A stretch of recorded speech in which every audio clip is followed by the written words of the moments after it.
mana chuan boi te min mangai chin kha o mangai wanga hlim te nui dunin itan katling zolo kan ti dun lai te kha o ichang hlim ten kabel lai te kha o ka vangai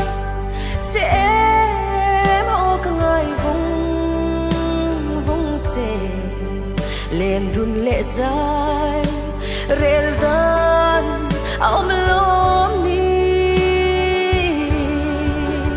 o ka mangai ikyang a chuan te riang te hi lung min roi pui le ro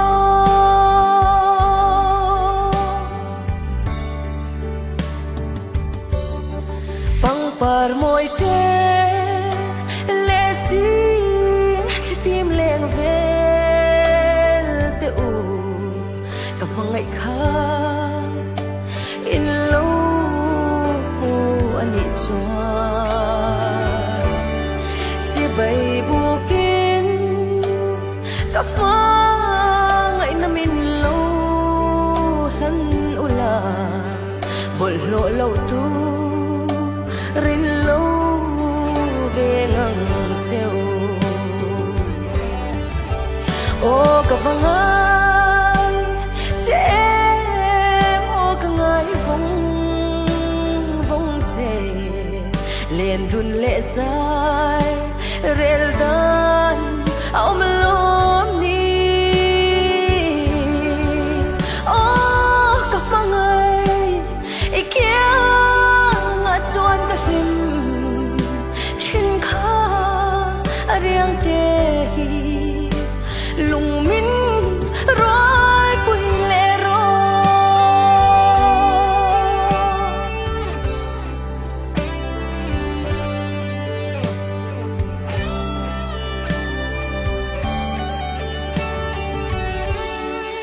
thiên lung chuan xuân lắm reng hoi ngai lova i ngai tua na te chu a thiang hlim thi o i pangai ni kha alo va hlim i duat ni kha alo nuam chine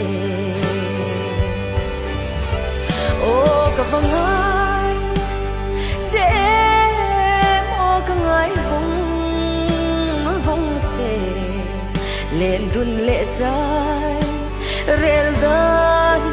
om lom ni o ka vangai ikyang a chuan te hlim chin kha ariang te